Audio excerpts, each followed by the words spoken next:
Hey, everybody. So this is the recording. If you're watching it now, this is the replay of the masterclass on should I write a book, which is a big question, and a lot of people have it on their bucket list to write a book.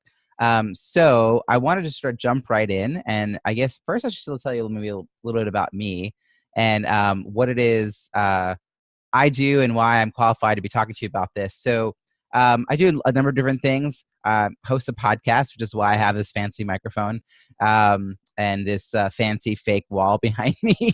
And I also I also launched a best-selling business book called Croissants versus Bagels, and that came out in July of 2017. The full title is Croissants versus Bagels: Strategic, Effective, and Inclusive Networking at Conferences. It launched and it was really great. It had 2,500 downloads in the first 3 days, reached #1 in 3 Amazon categories in the paid categories, 100 reviews on launch day, which was what my whole goal was. And then I had 150 reviews worldwide by the end of the first week. And now it's about 175 reviews worldwide. And with your help, I'll cross over 200. I would love that. So if you haven't already gotten a copy of the book, it's really helpful. Go check it out. And I have a new podcast I'll be working on later this year. I am a work-at-home dad with 2 little ones, a toddler who's 2 years, 3 months old, and a baby who is 3 months old. They are almost entirely 2 years apart within a couple of days. I speak, I coach, I run master classes like this, and I host an online program called the More Program for entrepreneurial women. That's more money, more opportunity, more referrals, and more engagement. So if it's something you're interested in, we'd love to talk to you about it because it's a 90-day program that's going to be kicking off in a little bit. Basically, for me, relationships, inclusion, and community are the through line for everything that I do. And you can definitely find more about me at robbiesamuels.com. And of course, you're now on my email list, so we'll be in touch that way. So what I want to know, and go check out the chat box, right? If you look on the bottom of your screen, there's a place to enter in your questions. I want to know what is getting in the way of you writing a book. So clearly you're in this because you're thinking that a book is in your future. So tune in and just tell me, what's the thing that's sort of getting in the way of you doing that? What's the hurdle?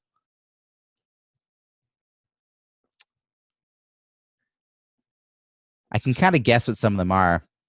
My day job. So the time factor. I don't have time to write. Imposter syndrome. Yeah. Hi, Heidi. So that could also be like, I'm not an expert. Why would anyone listen to me? Right? Like, who am I to write a book? Um, and then there's, I have nothing of value to offer, right? Or you don't know enough about the process to do it. So for Dylan, it's like you need to learn about the publisher, the illustrator, and that the process is too complex for you. So welcome, Deborah. Thanks for joining us. So yes, the process can feel overwhelming, and the first time you go through it, there's a lot to learn, particularly if you go the self-publishing route, which is what the focus of this is going to be about. But there's a lot of support out there and a lot of resources. But honestly, that's not going to help you unless you know why you should write a book. So why should you write a book? Is it because you have a story to share? Maybe there are lessons that you learn the hard way that you want to pass along to people and a desire to make the world a better place for everyone. Now, you might not think you're an expert, but there are things that people are always asking you about that you know a lot about. And they're like, oh my gosh, can you tell me more about that process or that technique? And there's something that you're doing that maybe comes easy to you, but other people are like, oh, that'd be so great if you could share that in more detail. And honestly, the real definition of being an expert is knowing a little bit more about a topic than other people do. You also may not be what you would call a writer, but through the magic of technology, you don't actually have to write a book to be an author. So we'll talk a little bit more about that, which also can solve some of the issues around time, not having enough time to do all these things. And then I also want to just entrust you with the belief that you are resourceful and will find the support you need to manage your way through the publishing process. It is kind of overwhelming, but it's something that you can learn your way through. Now, that's also not enough to write a book. That is not enough. What you need is your why. what is your why? This is so important. What is the thing that's going to help you as you get really bogged down in all these details along the way and you hit some unexpected bumps and challenges and roadblocks, then things don't go quite as planned because life happens. You need to be able to go back to your why. And I really want you to think about this. This is like your homework assignment from this session. The thing that I really need you to start with is this exercise about understanding the real why behind it. And here is just four reasons that people have often used as a reference point for a lot of authors. It's to build your authority and your influence. I mean, you're an author. That's a big deal. For me, that was definitely true. I'm a professional speaker, so that really was going to help me. Interviews with influencers in your niche are a great way to build connections. So you can interview people for your book as a way of getting to know them, and then by sharing their stuff, you'll actually be building relationships with them while having sort of the association of brilliance. By being associated with their brilliance, they'll be able to reference you as someone who knows something. And then you can also build a foundation to either launch or grow your business. Now, one of the questions I got was, should I write a book before I have a business? And yes, like, why not? If you're ready to make a pivot in your life and there's a whole new area you want to uncover, the process of writing the book will help you test the idea and then all at the same time create content that you can share, credibility that'll help your social proof, your standing, and could probably lead to coaching, could lead to speaking, could lead to an online course. If you go into this with that mindset that this is a business for you, there's a lot of potential there. So don't feel like you have to have already built up an expertise and a following and a client list. You can just get started with the book first. And then last but definitely not least, maybe you want to just share your story to inspire others. And so my focus tends to be nonfiction, but even within that context, there are people who can share their story in a way that really resonates with people. So just because someone else has written on your topic, that doesn't mean that's it, game over. It means that there's interest, and now you have to put your spin on it.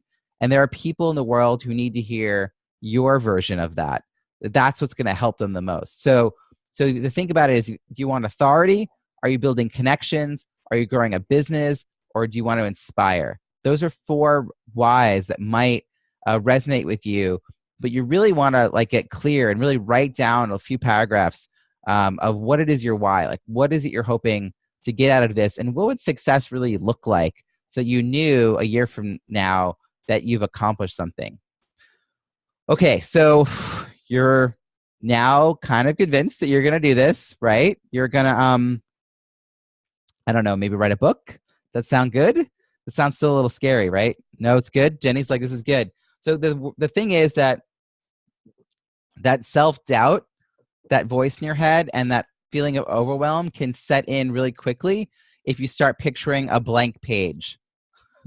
Because that blank page, you have to remember your why. And you're going to need to keep going back to that front and center. You'll have to keep it as you get started and keep revisiting it from time to time as you move through the process. So I wanted to address the question before we go much further about self-published or traditionally published.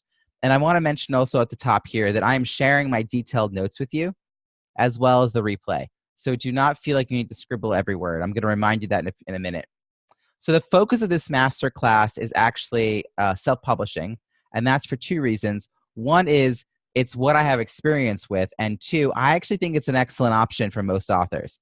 So if at this point in my life, a traditional publisher, a really big deal, big name traditional publisher, came to me and wanted to publish my second book, I would be very honored, but I wouldn't necessarily just jump at the chance, knowing what I know now about self-publishing and knowing also what to expect. So there's good news and there's bad news about self-publishing, and it's that you're in full control of your book. That's the good news, and that's the bad news. So it means that you have a lot of choices that you have to make, even though you've never gone through the experience of publishing. But with time, effort, and some money, you'll produce the book that you want and not have other people dictating what that looks like or what's in it. Now, the main reason I chose to self-publish is I didn't want to put off any longer than I already had the becoming an author piece of my life. I knew that it was time. I knew that it'd be very beneficial as a professional speaker to have a book. It's like an enhanced business card. It's like a prerequisite as a professional speaker. And I also knew that I had something worth sharing. The traditional publishing process would have taken a minimum of 18 months before I held a book in my hand. And that's pretty generous because it supposes that I already had a publisher who was interested in my book, which I couldn't presume.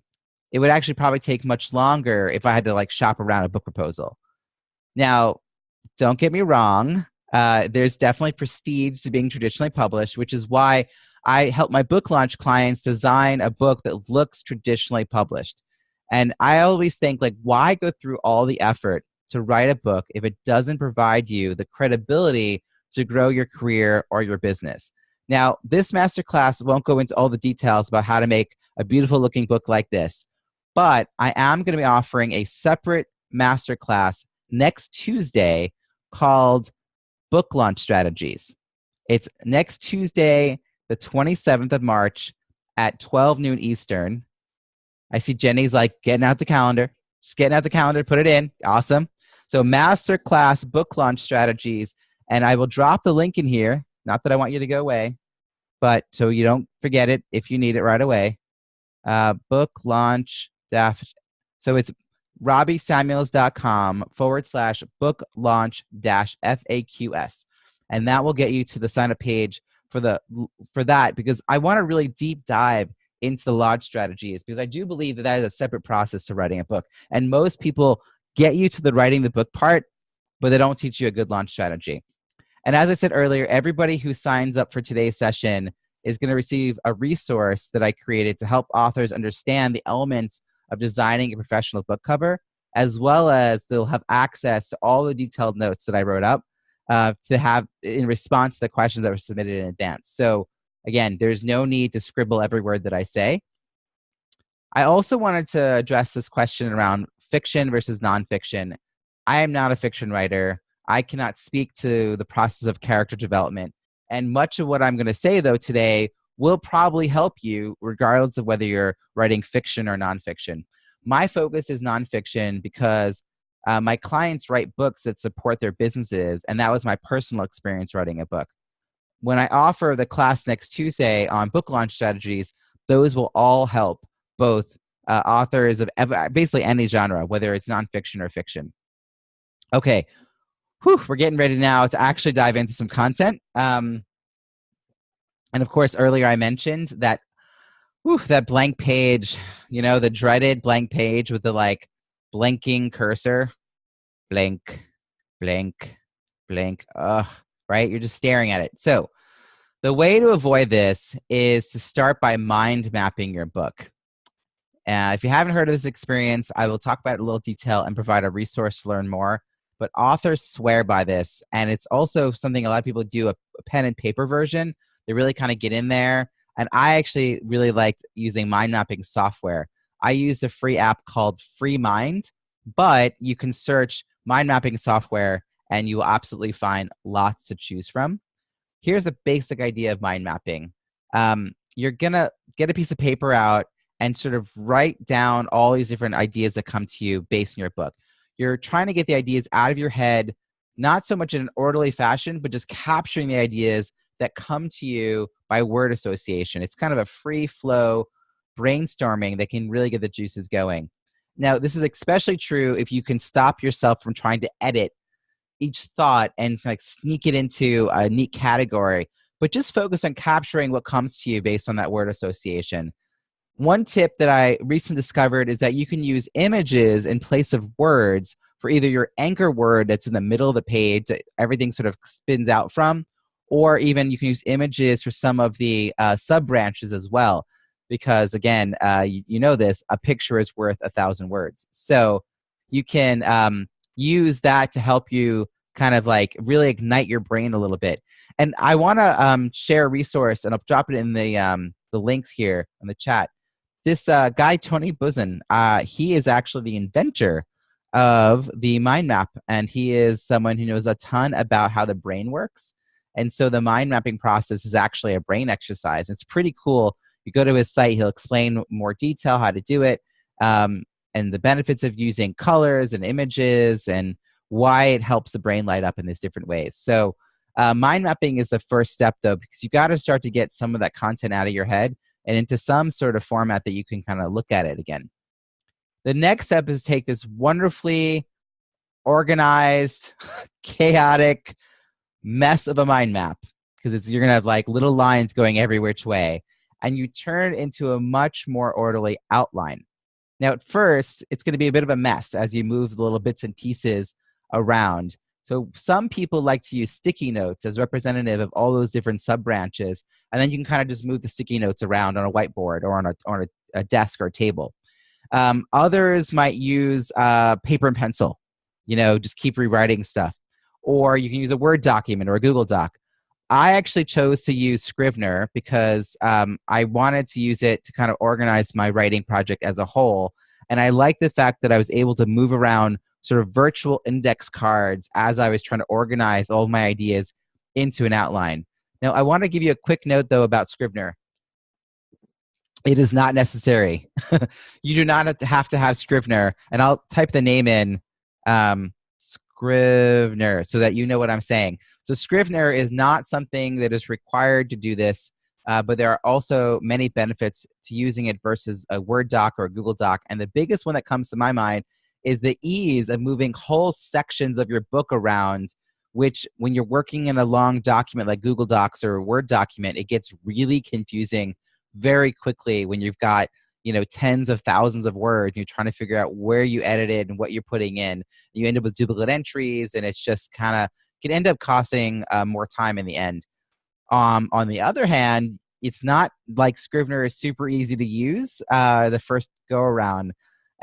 So if you are going to use Scrivener, I highly recommend that you do not move forward with that unless you get Learn Scrivener Fast, which is a product by Joseph Michael. And Joseph really breaks down all the steps of Scrivener by giving these little short, easy to follow video tutorials. And I watched those and I was like up and running right away. Like I tried it on my own and I slogged through and it wasn't getting anywhere. But I watched his videos and I was able to just dive right in. You're able to get Scrivener and Learn Scrivener Fast at a discount. Just there's people offering discounts all the time. I don't have one to offer you, but if you just Google the two of them, you'll find a discount code for sure. And dabble with it and see if it works for you. There are lots of different tools out there that you might look into, but that's one that I was familiar with. The other piece of this, though, is you have to make writing a routine. And there's a common wisdom to schedule blocks of time to write, preferably every day. I have to tell you, I was not into that idea when I first got started writing my book. I was actually pretty resistant to the idea of writing daily because I don't think of myself as a person who's a writer. I'm such a gregarious extrovert that I thought I don't know, this high discipline of sitting and writing.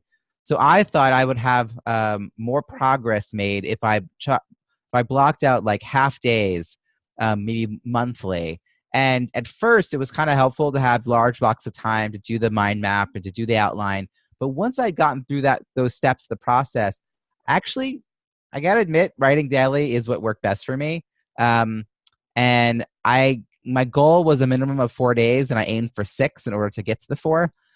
So this wasn't necessarily like every single day, but just to write a few minutes. I didn't always get an hour in. I just had to keep going back to it. It increased my confidence to write daily, and it also actually was easier to get back into the material because I found that I was thinking about the book all the time rather than trying to pick up a project that I hadn't looked at in weeks. So the amount of time that it took my brain to come back into the project when I was working on it once a month meant that I was losing a lot of time, actually. So if time's a factor, I would actually really tell you that the writing on a regular basis is going to actually make the process go smoother and let you sort of chunk the time differently than if you're trying to block out large chunks that are really hard to commit to. When should you write? Should you write first thing in the morning? Should you write late at night? Should you write during lunch? Honestly, you've got to figure out what works for you. I would just keep trying different times of the day, seeing what your energy level is like. I was writing up the notes for this talk, and I had two things cancel on me last night because of the storm that never happened here in Boston. And I thought, great, I will sit down and I had all these ideas. I had my outline. I didn't actually get into writing it until after 9 o'clock at night because for whatever reason, that's when I get motivated. No one's bothering me. Kids are asleep. My wife's occupied doing something, and I can just go. And so, whilst for some people, the first thing in the morning could be great, get up an hour early, write a few, commit to writing a certain number of pages, and get on with your day. Here's the math, though. Writing even 15 minutes a day will get you further ahead than where you are right now when you just have the book in your head. Right? It's like if you just write 15 minutes a day, you're going to be so much further ahead than where you are right now because right now you're just thinking about it. So seriously, no more excuses about not having time to write. You become a writer by writing. That's it. That was my big life lesson about writing a book is that you become a writer by writing, not by publishing, by writing. So there's another method I want to share because I know that this is a piece that is hard for a lot of people. If you haven't yet tried this, try the Pomodoro method. That's the one that's named for the tomato timer. It's a tomato-shaped egg timer. So basically, you set a timer on your watch or your clock or your phone for 25 minutes. You work on your book until the timer goes off. No distractions, no Facebook, no email. You take 5-minute break, do what you want, get up, stretch, walk around the block, and then you decide whether you want to commit to another 25 minutes. That can kind of get you going. But if you're feeling really anxious about writing, what I ended up doing sometimes when I was getting started was I set a timer for just 10 minutes. I mean, I was like, okay, like, fine, I can just focus for 10 minutes. And I found myself really getting into it. And I'd be like fully into writing when the timer would go off. And I would just reset for another 10 minutes. And then I would take a break. So that's some techniques to think about. One other thing as you're writing, this will help the editing process. Write shorter. To make it easier for your readers, get in the habit of writing shorter sentences, shorter paragraphs. Enough said on that topic. All right, Jenny, I see you got a question here. Yeah, I will cover some of that. And if I don't get to all of it, you'll remind me at the end, Jenny. That's great. Thank you for posting your question. And if anybody else has questions they want to pose now, throw them in there, and then I'll get to them when I get done with these remarks. I wanted to offer 2 other tricks that I use for writing without actually feeling I was writing a book. I was basically able to get words on a page without staring at the proverbial, blank page. First, a client hired me to create some webinars. I was doing 2 webinars, and it was very closely related to my book topic. So I ended up incorporating the script for those webinars into my manuscript, and I got paid to write it, which, hey, if you can find a way to get paid to write your book and trick yourself into writing your book, totally do that. Other thing that I did was I posted a question in 7 Facebook communities, and I asked, what is your biggest problem networking at conferences?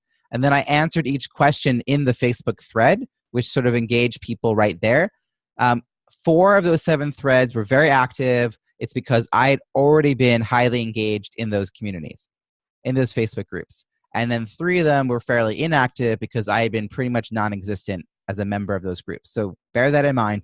This won't work if you're just jumping into a new community for the first time.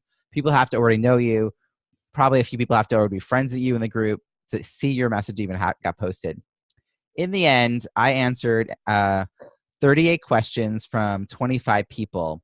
And honestly, this was huge. The process helped me create content while validating that my audience had problems that I could solve, while lightly marketing that I had a book on the horizon, while positioning myself as an authority on a topic by occasionally linking back to my website for further resources. A total win. And I never felt like I was trying to, quote, write my book while I was answering these questions and helping people find their way. You can also speak instead of type.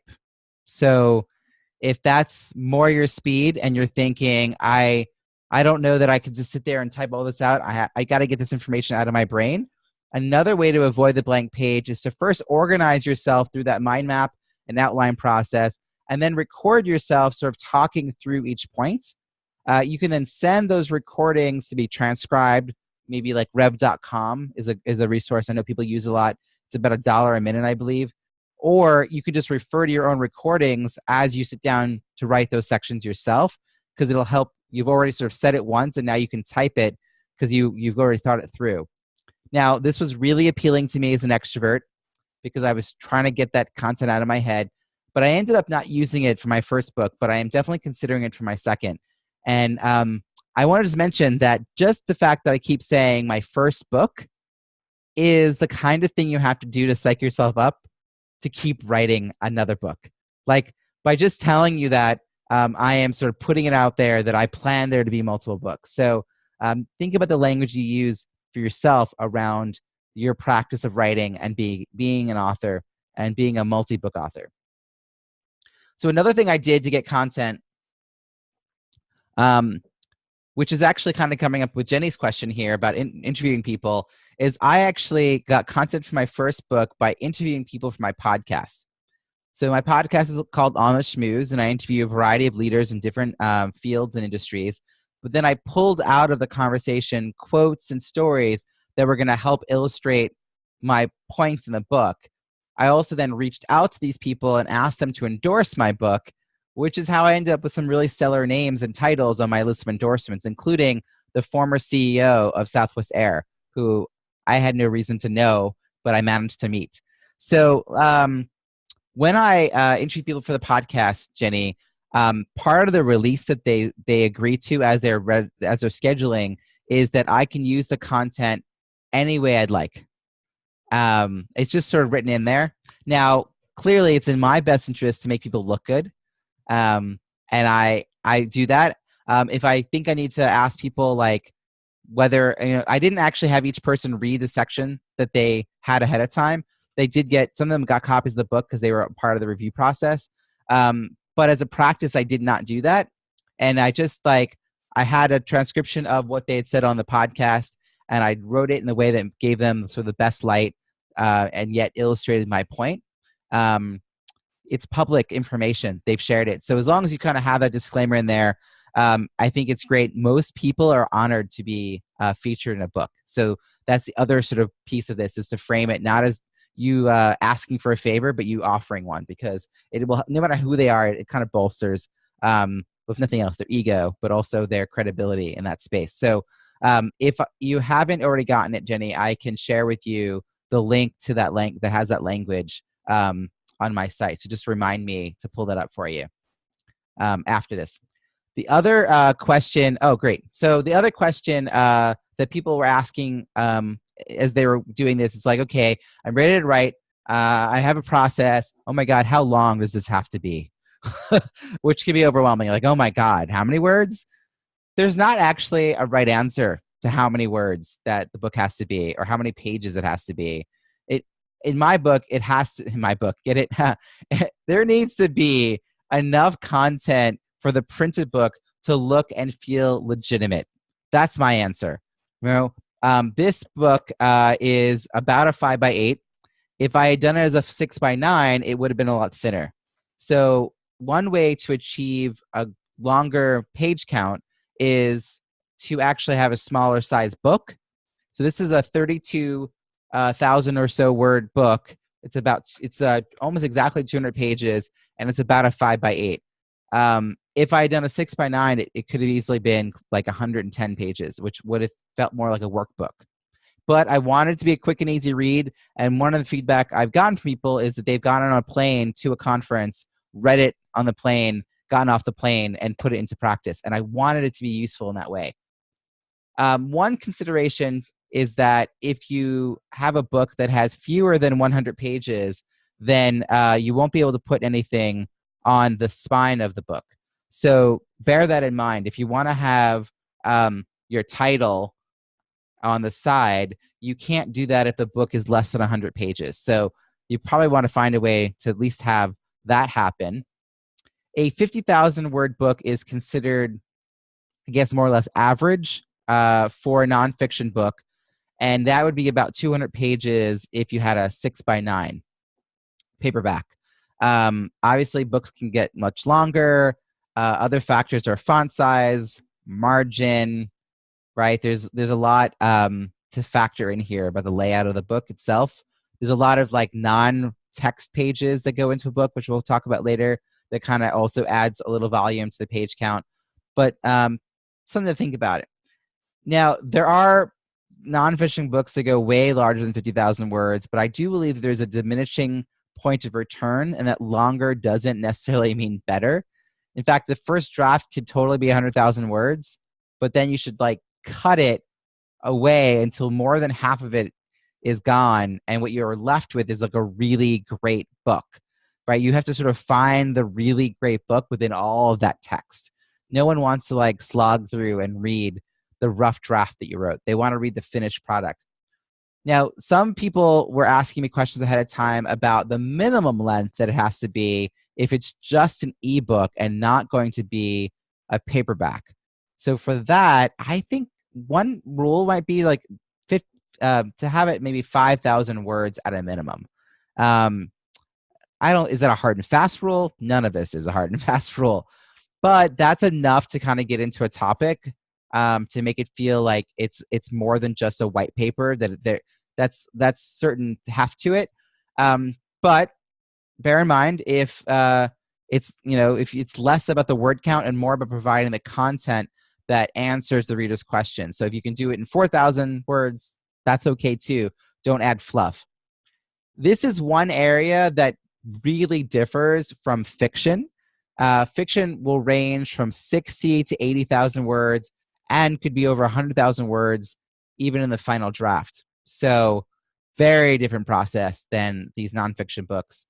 So that's something to know, is that if you write a 50,000 word novel, it may not be accepted as a novel by traditional publishers because it's not long enough. You have to develop it further. So earlier we were talking about a timeline.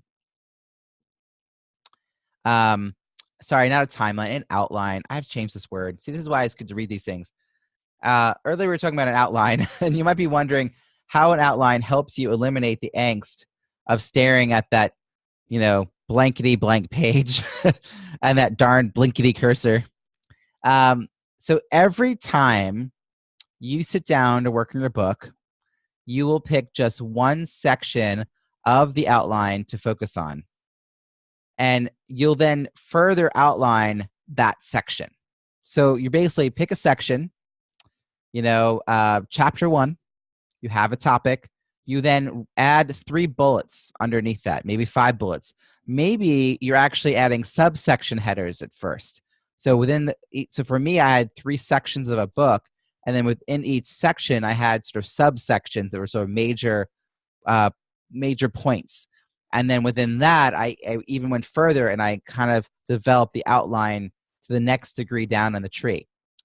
What that means is that you're able to then do that for a few minutes. Let's say you have an hour, so you spend 10 minutes doing that and 50 minutes writing. But that allows your brain to focus on just those really specific points, and the words should start to flow rather than, again, staring at a blank page. And then your next writing session, you can continue working on the original section that you had been last working on, or you pick a new one. Just be sure that you still do that further outline before you're jumping into the writing process. This is going to be so much more helpful. You'll always have a writing prompt rather than a blank page to start from. All right, so now I'm going to talk about some strategies for getting this done, so that it's a this year project and not just a wishful thinking bucket list. And one of them is you need to set a deadline. If you've ever attended a productivity training or read a book on time management, you've probably come across Parkinson's law, that work expands to the time available for its completion. Isn't that the truth?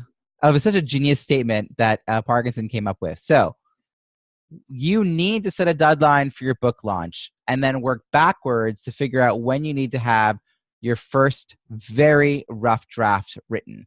And go a step further and choose your editor before you even finish that rough draft, and then you'll have a really firm deadline when you need to hand over the manuscript for the first round of edits. Because here's this thing you may not know is editors are super busy. So you might shop around, do this research for an editor, and not contact them and commit, and then suddenly you realize that they're too busy to work with you. So Heidi asked if I use an editor, and I did. So there's two kinds of editors, which I actually didn't mention in this text. So thank you for asking that, Heidi. There's a content editor, and there's a proofreader, or like a copy editor. So the content editor, if you can afford one, is awesome because they will help you rearrange that outline and make the words flow from one section to another. They'll look at the total and they'll tell you how it's not working and how it could work better. If you can't afford a content editor, one thing you could do is have someone who is your ideal avatar reader, which we didn't talk about here because I actually went into quite depth about this for the podcast. But similarly for a book, you have to know who your ideal reader is because that's who you're writing the book to. So you can find someone who fits that demographic and have them look at your book idea as you're talking about it, and they'll help you kind of flesh some of that out. But then a proofreader is super important because they're going to catch a lot of mistakes. Writing in like a past tense that doesn't make sense, or passive voice. There's certain phrases you might use repeated, bad use of commas, that kind of thing. And some people even recommend having two people do that in different stages. So what I did was I actually I had someone that I was going to hand my book off to when I got it. I had read through it a couple of times. That's another piece of the process, is that I read through the book in order to kind of get some of those, catch some of those edits myself.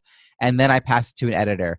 Having that firm deadline gave me a time to focus on and finish this. I actually was on vacation doing my final read through because it was so important that when I got back from vacation, I was able to just like hand the files over. And then the editing process, still things continued to change.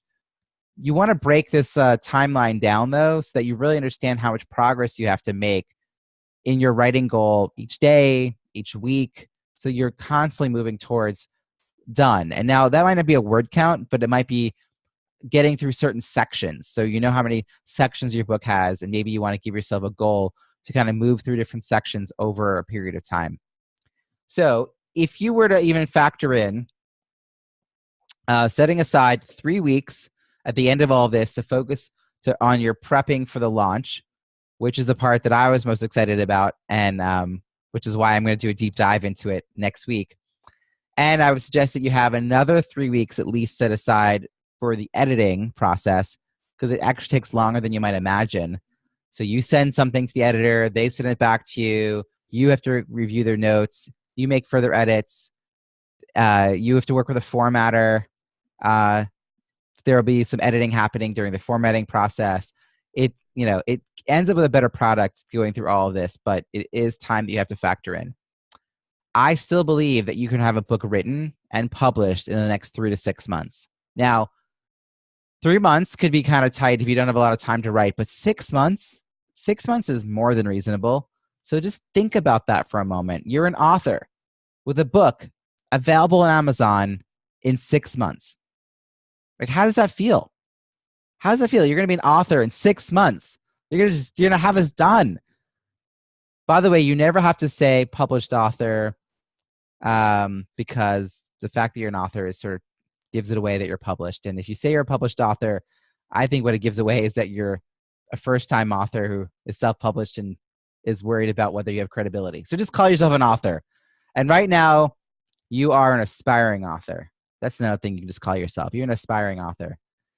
An accountability partner is key. One way I think about this is that it's positive peer pressure. That's what I call accountability partners. Positive peer pressure to help you stay on track. Ideally, find somebody who's already been through the process of self-publishing a book, because they'll be able to kind of help you avoid some of the major pitfalls. Even if they are working on an entirely different project, your weekly calls to check in on each other's progress will help you stay motivated and accountable to your own goals. Do not skip this step. Find an accountability partner. So in 2015, I attended my first National Speakers Association conference. While I was at the event, I attended like a dinner for their foundation event, and I sat at a table of people I didn't know. And one of the people I was talking to happened to be a board member of the association. And as we were speaking, he asked me if I had a book, to which I stuttered a reply about how it was on my bucket list, but I wasn't working on it right now. Not something I was currently working on. And he immediately brought me over to Kathy Fayok, who was a writing coach and a member of the National Speakers Association. And when she heard what I had told the board member, Kathy whipped out a really large button, which I should have grabbed. I actually have this button still. And the button says, "Ask me about my book," in like really big font. And she says, "It's really a magic button, but only if you wear it." So I put it on. And for the rest of the conference, people asked me, "What's your book about?" And suddenly I was an aspiring author, and I had ample opportunities to practice fine-tuning my answers to the question, "Hey, what's your book about?" Right? So that's a strategy. Like, you gotta just let people know that this is something you're working on. Let them help you make it a reality.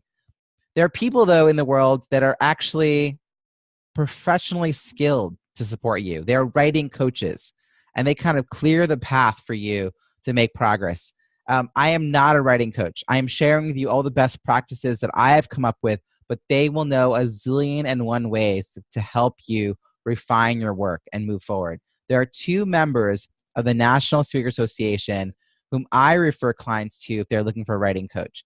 Because a lot of people reach out to me before they've got the book started, which is a good thing in a way, because I think you should think about your launch way before the end of the book, right? But so that's good, but they still have to get help getting the book written.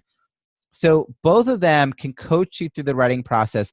But Kathy Fayok, who I mentioned earlier, she specializes in helping authors turn a blog into a book.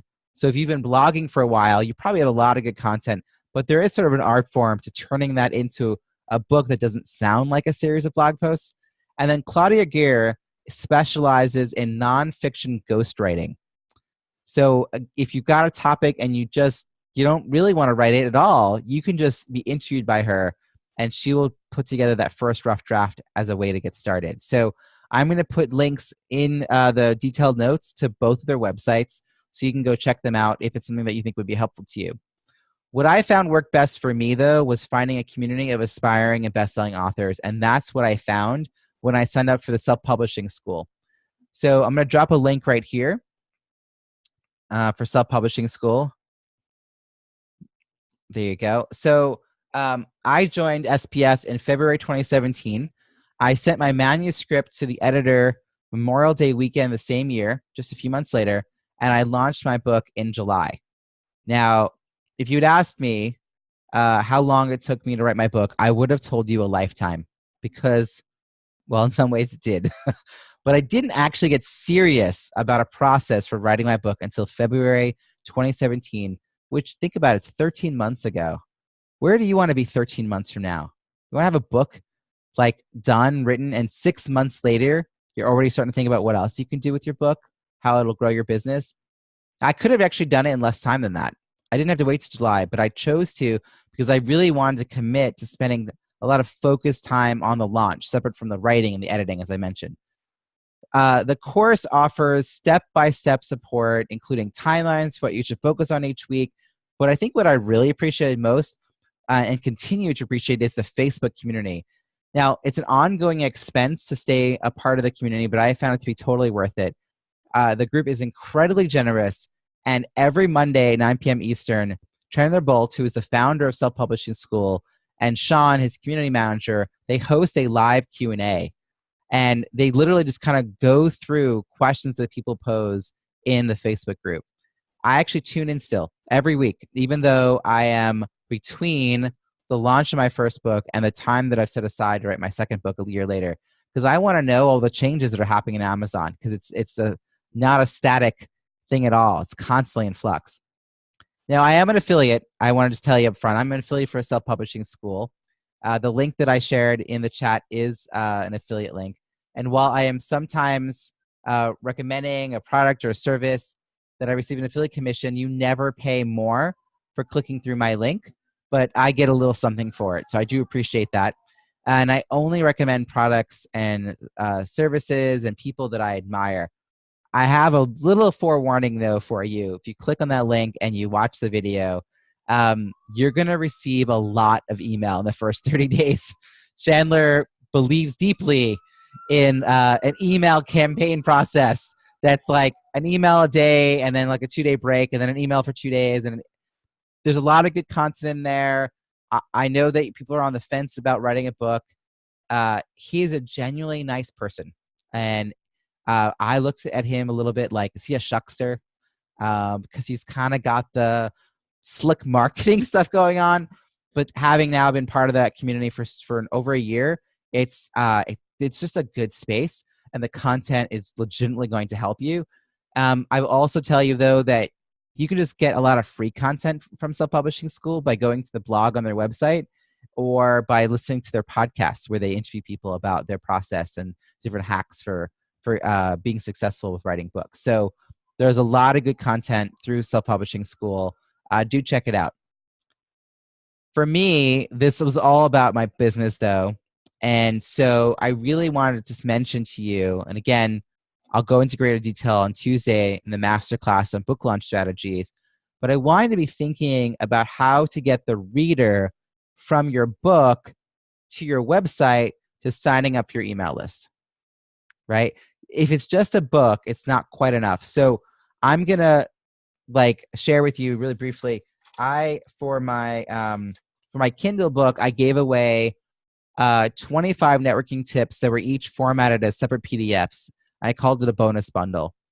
And so what I did was I formatted the PDFs and I gave them a Creative Commons license so they could be shared freely as long as no one got money in exchange.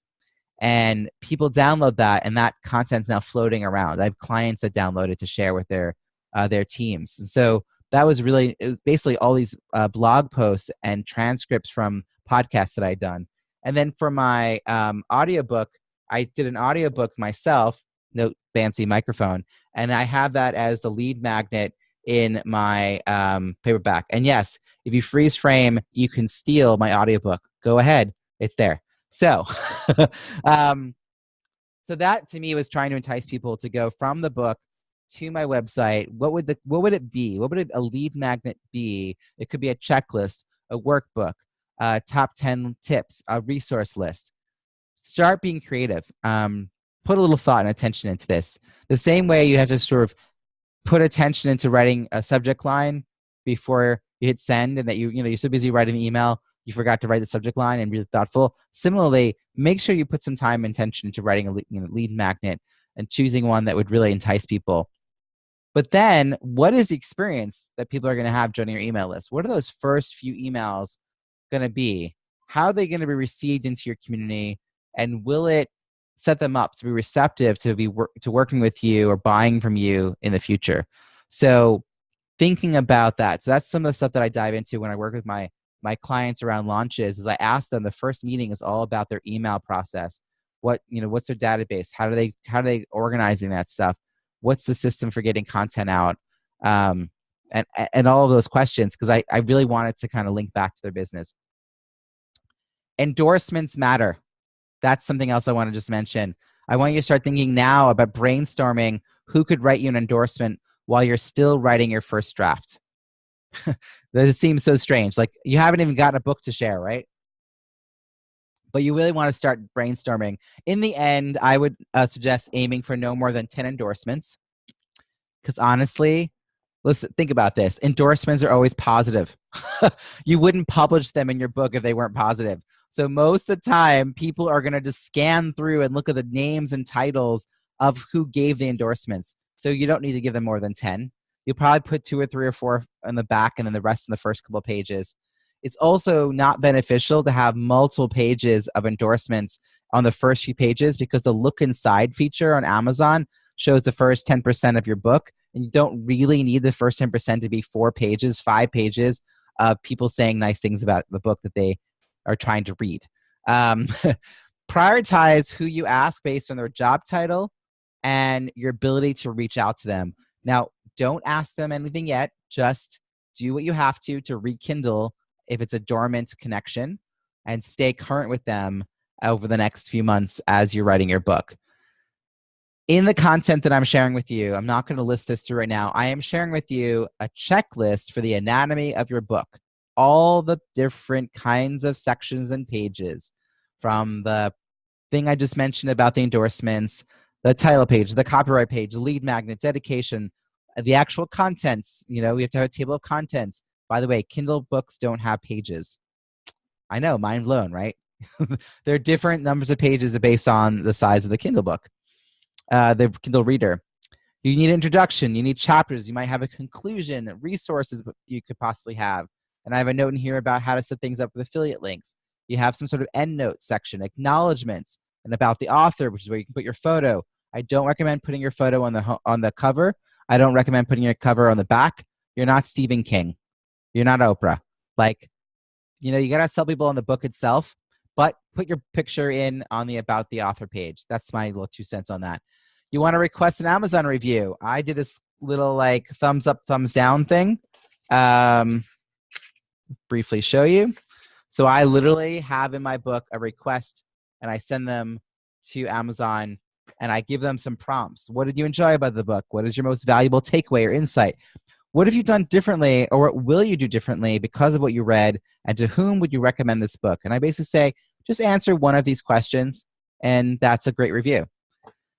You want to repeat the lead magnet at the front of the book and at the last page of the book, and then for paperback only, you'll have to design the back cover.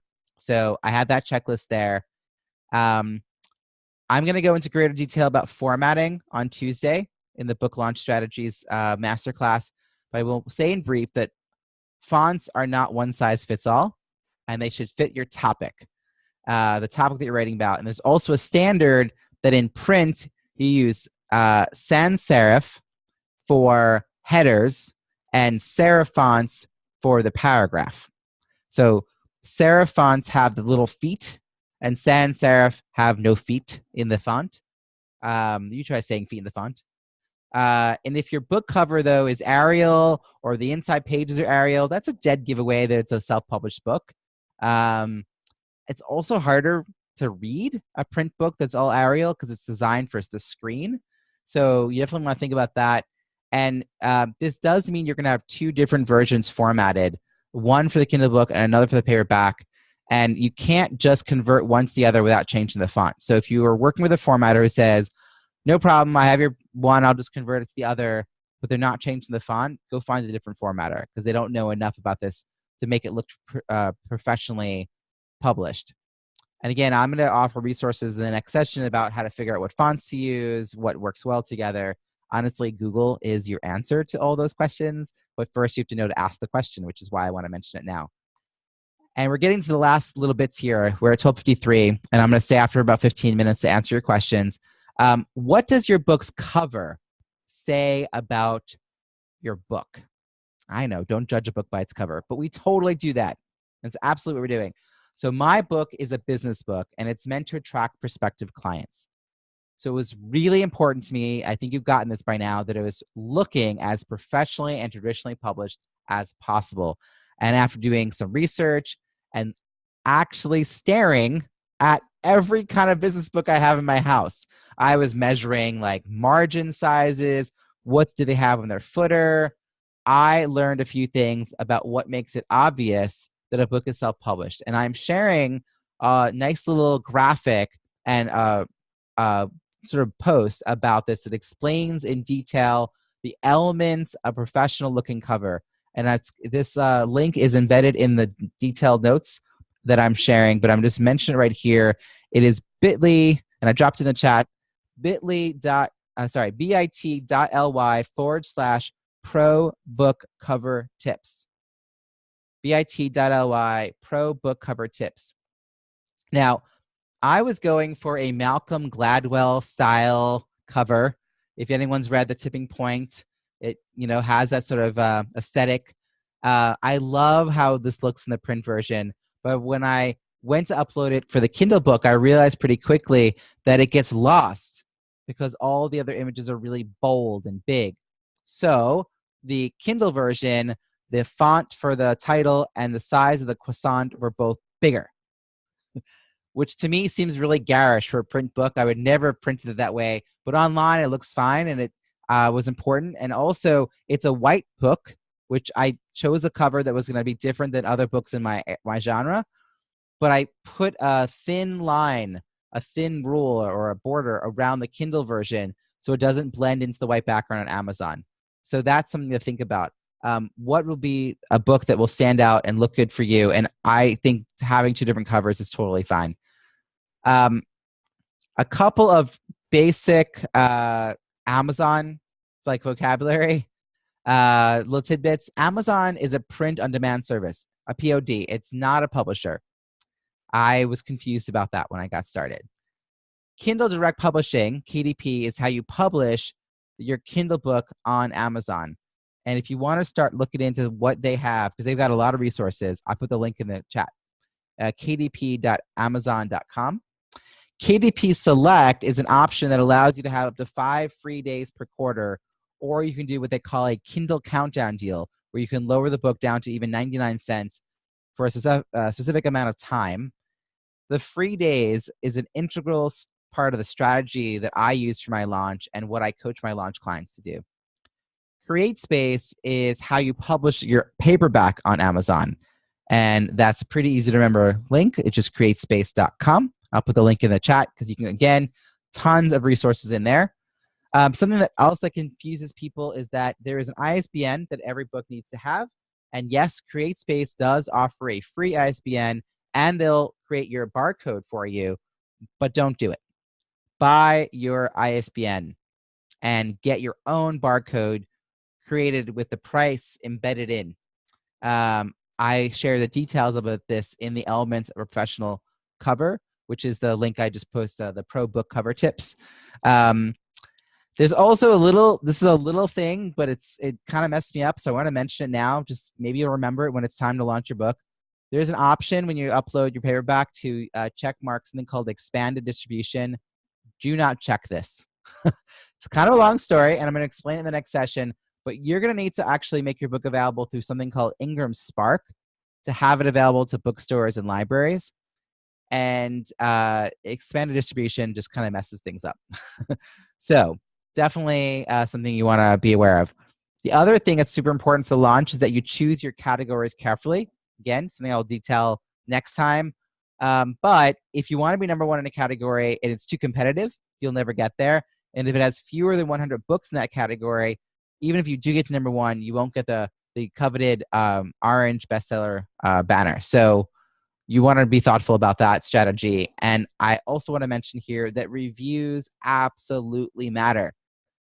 Now, I have guests that come onto my podcast who have published a book, often with a traditional publisher. So they're kind of big deal people. And when I go to their Amazon page to grab the link to put in my show notes, they have fewer than 20 reviews. I just don't know what that even, I don't understand that. It's like to me, it means that they didn't build a launch team as part of their launch strategy. And yes, they may have gotten PR through traditional media, being on podcasts, social media, all really good things. But when you send people to your book page and it has very few reviews, it's harder to convert them to buying it. So reviews are social proof. That's why I wanted to have 100 reviews on launch day. And yes, it was a lot of work, but that's why my book did so well. And it's still doing so well.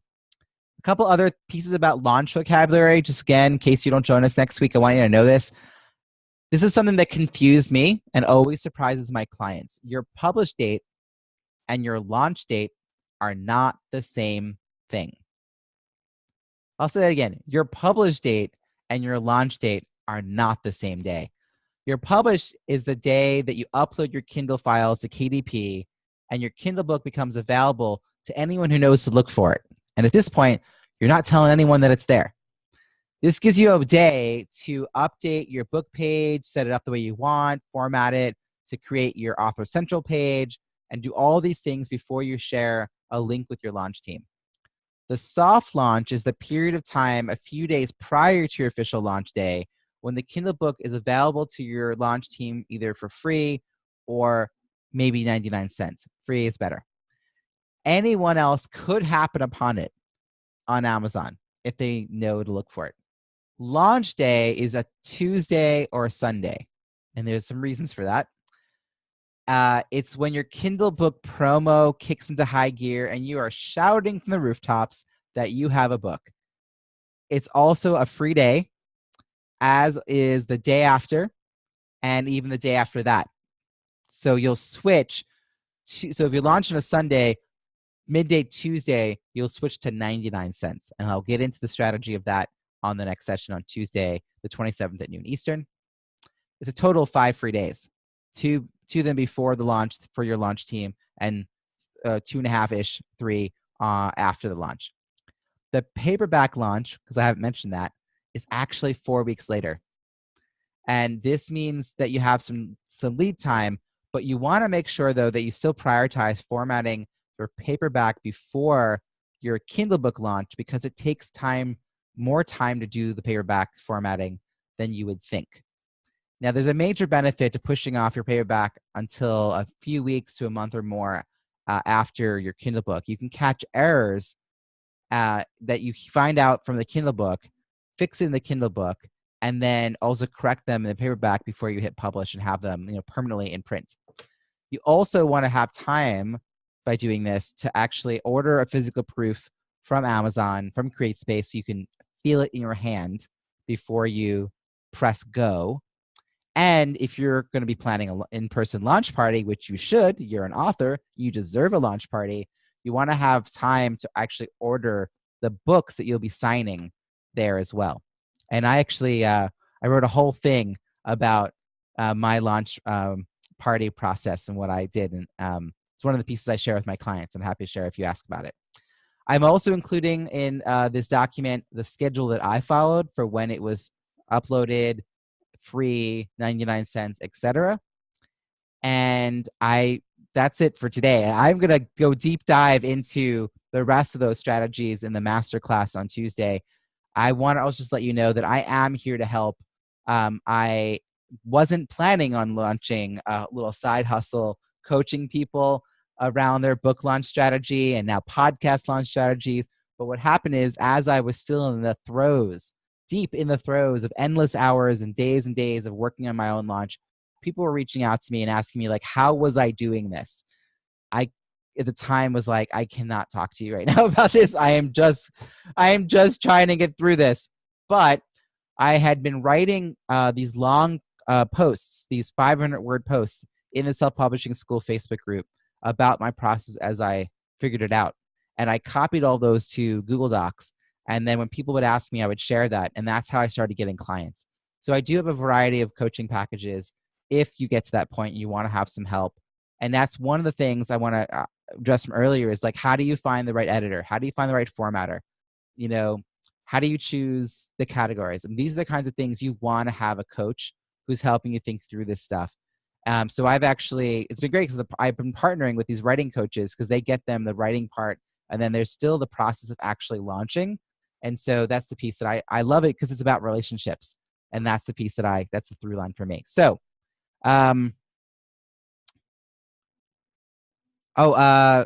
Jackie's asking, where do you get the downloads? Do you mean for the Kindle book, the bonus bundle? So the downloads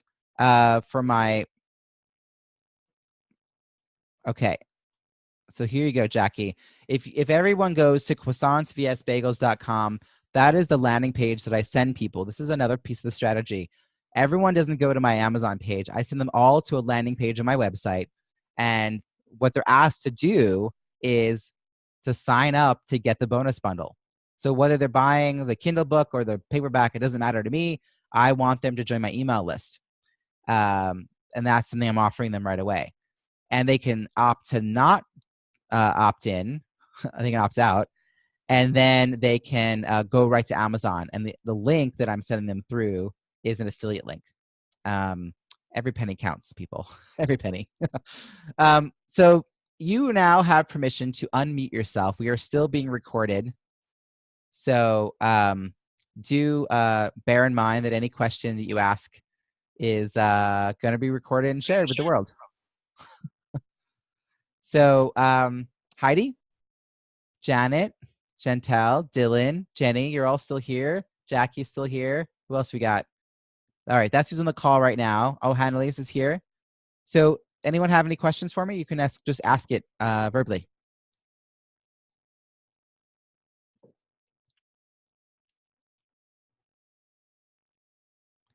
Oh, and while you're thinking of that, Jackie asked, how can she find out about my coaching packages? One of the things I'm offering everybody on this call is you can sign up for a complimentary 20-minute chat. And let me just put this in here. So that's the link to sign up for a chat, but also send me an email, and I will send you a little quick note back. I ask people some prompts just so I understand a little bit about where they are in the process, what kind of help they're looking for, what's their vision for their book, so that we could make good use of that 20 minutes. So go ahead and reach out, and we'll do that. And hopefully I can answer your questions in the 20 minutes, or we can find a way to work together. Thanks for asking.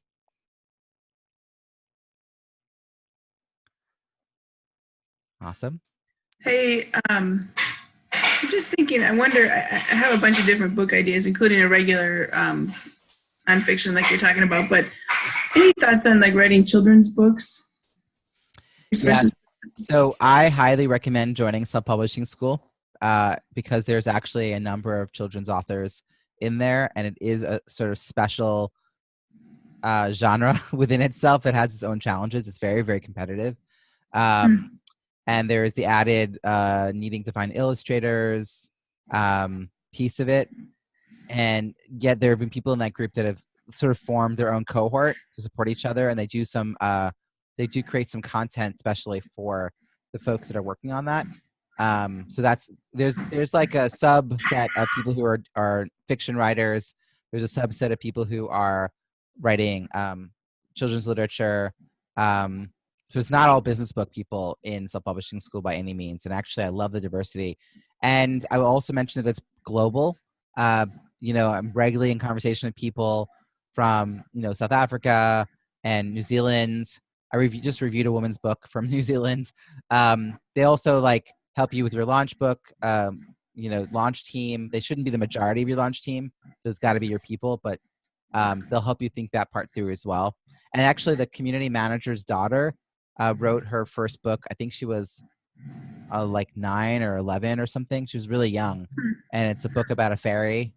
And so she published a children's book. Cool. Yeah. So actually, if you go on their website, you'll probably even find an interview that they did together. Yeah. Okay. All right. Thank you. You're welcome. And one other question, if I could. I think you briefly mentioned the audio book thing. So you recorded it yourself with your studio there, and then is it on Audible and Amazon, or how does that work? So I chose to not make my book available for purchase. I might try to upload it, but there's very strict requirements for the audio quality. I think that I probably met the audio quality. Again, fancy mic. But if you decide to do an audiobook, there are people you can hire to do it who have the experience, and they go to a studio and they take care of that for you. You either pay them up front or you split the sort of royalties of it. If you split the royalties, you can't share it. You can't give it away as a lead magnet, and that was what I wanted to do. So it was more important for me to do it myself and have it available that I could just give it away. I wouldn't worry about paying somebody. If I had it on ACX, which is the Amazon site, if it was up there with my book and it was say $25, it would probably make it an even more bigger benefit to get to get the free version through the paperback. So like I might still try to figure out how to put it up there. But those are different strategies. If you're going to do it yourself, all the things we talked about with podcasting, similar. It's like I would just put yourself in a closet with lots of clothes around you to like dampen that echo and kind of go with it. But you have to have different sections. So there's a lot of information on ACX about that, best practices for it.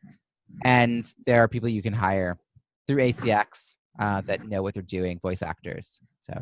And ACX is Amazon something? Yeah, I don't even know, something exchange. I don't know. Yeah, okay.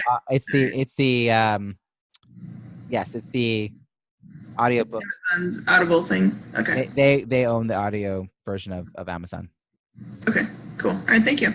You're welcome, Jenny. Well, I'm still here and you're still here. I'll take another couple of questions before we wrap up, and I am going to make the replay available and the notes. I'll probably get that to you right after, probably later this afternoon, evening. And actually, since you're all sitting right here, I'm going to tell you right now what it is to get the actual, to get to the notes. This is the link.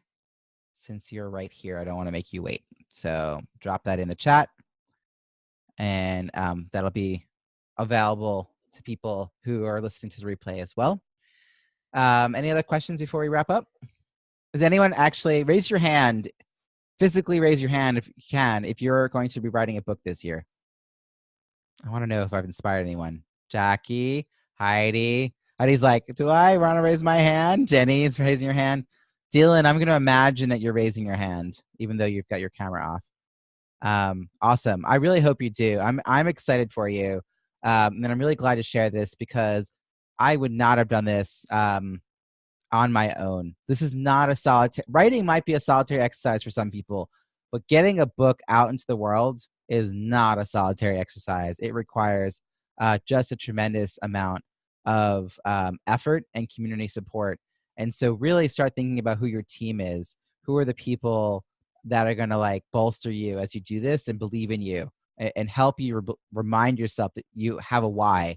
So you can do this. I'm sort of living proof that you can do this because it is not, if I was like a person who wrote like a blog post a day, I wouldn't have as much credibility telling you that you can do this just like I can. And I have a second book that I mapped out already. I'm going to mind mapped a little bit. I want to continue working on the outline. I'm planning to write it in the fall. It's about the importance of building a diverse professional network, and then examples from all my podcast guests and friends that I have about how to do that. And the working title is One-to-One Innovation, Healthy Disruption Through Diverse Connections. So we'll see how that goes. And then 18 months from the launch of that launch, let's say next February, 18 months later, I'm planning to write a book based on my new podcast about parent founders. So just keep putting new goals in front of you, and you'll find the process will get so much easier. Thank you, everybody, for joining me. I'm super excited to see what comes next. Invite me to your launch team. I absolutely want to be part of it, and have a great one. Bye-bye, everyone. Thanks, Robbie.